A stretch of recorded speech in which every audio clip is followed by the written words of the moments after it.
All right, welcome to Chapter 7, Part 1. This is the first chapter where we're going to get into some organic reactions surrounding certain functional groups and look at their reaction mechanisms. Now, most of the reactions, or all of the reactions that we're going to go over in this chapter, we're going to center around alkyl halides as a starting material, although towards the end, we will add in some alcohols as well. We are looking at alkyl halides, so let's make sure we know what we're talking about, right? So we are talking about a halogen attached to a carbon, but more than that, we are thinking about an sp3 hybridized carbon. So that's going to be a carbon with 4 sigma bonds, 4 single bonds, one of which is to a halogen. Right? This is going to be different than an aromatic halide or a vinyl halide. Those do not react in the same way, right? And so it is important that you recognize that. The reactions that we are going to look at, substitution and elimination, happen on an sp3 hybridized carbon with a halogen, but these same reactions do not occur on aromatic or vinyl. So what are these substitution and elimination reactions? This is a very very simplified overview. When we think about a substitution, right, we are going to be looking at replacing the halogen with a nucleophile. So when you see NUC, that is standing for nucleophile. Remember, that's something with a lot of electron density. There's often a lone pair. Sometimes there's a charge, not always. We are going to look at different nucleophiles as we continue forward. But you are going to see that you are going to replace that halogen with the nucleophile. The other option is an elimination. And we are going to be taking, and I can't really generalize that with an R, you are going to be eliminating the halogen, but also one of the protons next door. So when we do an elimination, our reagent on the arrow is going to be a base instead of a nucleophile. Sometimes has a charge, sometimes doesn't. Has a lot of electron density, same as the nucleophile. But instead of replacing the halogen, we wind up with an alkene product, right? A double bond. Now, you also wind up with the conjugate acid of your base. You also have your halide ion hanging around as well. But this is the major organic product that we're interested in. Now, you notice here, there's the question, what do nucleophiles and bases have in common? Look at this right here. They both have a lot of electron density. Sometimes a charge, not always. You are going to have some reagents that do both. So let's talk a little bit about vocabulary here. Your alkyl halide will be referred to as the substrate in this chapter. This is the organic starting material that we are manipulating. There will be a reagent on the arrow. That is going to be either your nucleophile or your base. Whether it is a nucleophile or a base will tell you if it's going to be substituting or eliminating. And then sometimes you will have solvent under the arrow. Not always, but sometimes. And then, of course, you'll have product. All right, we are going to be talking a lot about the substrate, the reagent, and the solvent in this chapter. So, for instance, some reagents will act as a nucleophile or a base or both. We're going to go over how to tell the difference, how to know when they act as nucleophile, base, or both. For instance, some complicated reactions, notice involving an alkyl halide and sodium hydroxide, can eliminate and substitute, right? And so the goal of this chapter is by the end, you'll know how to predict if you're going to get an elimination product, a substitution product, or both. Right? So let's look at this question. Which compound is the substrate? That, of course, is going to be that alkyl halide right there.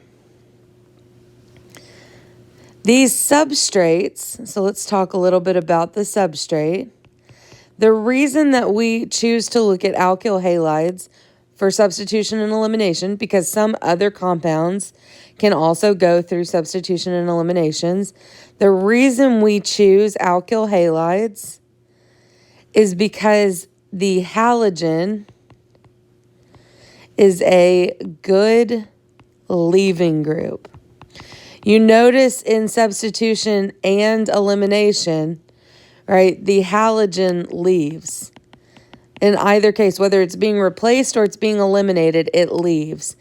And so some of this is going to kind of call back to our acid-base discussion. What makes a really good acid? Well, it's something with a stable conjugate base. What makes a really good leaving group is something that is stable once it leaves, right? So halogens are great leaving groups because halide ions are stable, right? They have a charge, but they're relatively stable. We know this because chloride, bromide, iodide, these are the conjugate bases of strong acids, right? So when they leave, they are relatively stable. Another thing that makes them good substrates is this bond, right? This bond right here gives you a carbon with a partial positive. That is going to be attractive to a nucleophile, right? This is a good electrophile, something we talked about in chapter 6, right? So our RX substrate is a good substrate because the carbon next to the halogen will attract that negative charge, and because the halogen is a good leaving group. So it's twofold why this is a really good substrate to work with. There are other good leaving groups, certainly, and we will talk a little bit about them towards the end of chapter 7. All right, now, alkyl halides are not all created equal. You are going to note, right, that fluorine, chlorine, bromine, and iodine are all halogens. Something you're going to notice throughout this chapter, fluorine is not a great leaving group, and we don't tend to see many alkyl fluorides used this way. Maybe that's not surprising because you know HF is not a strong acid, so the fluoride ion is not as stable. It's very small, so it doesn't hold the charge as well. Sometimes iodine is left out as well. We're going to see a lot of chlorides and bromides in this chapter. We already talked about naming these. You already know how to deal with halogens in naming, so we're going to continue past this slide. Something that we do need to discuss, though, is, let's see, it must be on the next. Okay, it's coming. All right. Before I go on to primary, secondary, and tertiary alkyl halides, again, you can practice naming. It's always a good idea because it will continue to come up. There is nomenclature on pretty much every exam that I give in Organic 1 and Organic 2. There's nothing new on this slide. As far as common names go, though, the one part of nomenclature I do want to point out here with alkyl halides is a common name. All right, so when you have let's see, alkyl halide structure in your name, this is a common name, right? The IUPAC way to name something would be haloalkane, right? Like chloroethane. But if we flip it and we say ethyl chloride, we have that alkyl halide name. That is considered a common name. Those are usually pretty easy to identify if you have memorized at least the 1 through 10, right? Methyl, ethyl, propyl, butyl, etc. But the common name that I do want to point out is the CHX3. So the one carbon with 3 halogens on it. These are haloforms. So you might already be familiar with one, right? CHCl3 is chloroform. And then if it was 3 bromines, it would be bromoform, 3 fluorines, it would be fluoroform, etc. I do want you to know the haloform common name because that is more common than the IUPAC name, which would be trichloromethane. Now, if I gave you CHCl3 and asked you for the name, either one of these would work. But you're never going to see trichloromethane on the bottle. It's always going to be chloroform, right? It's just a really, really common name. You can certainly use this to practice naming on your own. Now, we've got to discuss, because it definitely affects reactivity, and that is going to be the primary, secondary, and tertiary distinction. All right, this is all about the carbon that is attached to the halogen. A primary alkyl halide has 1 R group and 2 hydrogens. The carbon on a secondary alkyl halide has 2 R groups and 1 hydrogen. And a tertiary alkyl halide is a carbon that has all R groups, right? So all bonds to carbon and the halogen. This makes a difference in reactivity. It is important that you understand primary, secondary, and tertiary. I will be using that terminology a lot in this chapter. Sometimes we will talk about the carbons in a functional group or next to a functional group using alpha, beta, right? You're just going down the row and going down the Greek alphabet. The alpha carbon is the one attached to the functional group, right? And then beta will be next to the carbon attached to the functional group. Then you see gamma, and then it would go on to delta, and so on and so forth.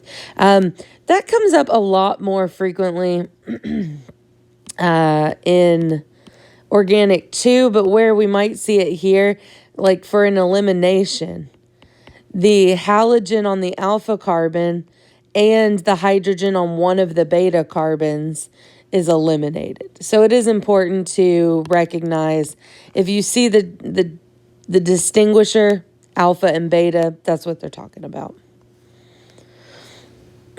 Now, something that you'll see throughout Klein when we get a new functional group, we name it, we talk about where it's found in nature or pharmaceuticals or industry. We talk about properties, and then we talk about how to make it and the reactions of. So here, it's no different. Alkyl halides, just showing you some places where alkyl halides show up. For instance, in various insecticides. So you have DDT and lindane shown below. Now, if we were going to talk about primary and secondary and tertiary, right, this is going to be a primary alkyl halide right here because that carbon is only attached to one other carbon. Usually we're talking about a single halogen, but in this case, there are 3 on that carbon. This right here would be a secondary alkyl halide. They're found all over the place, right? In terms of pharmaceuticals and in industries, you have insecticides. We see halogens in dyes, in pharmaceuticals, food additives, many, many more. Most of the functional groups that we learn in this in this book, in this year of organic chemistry, we learn about them because they're really common, right? Because they're found in a lot of places. Now, in the next part, we will dive into substitution reactions and SN2 in particular.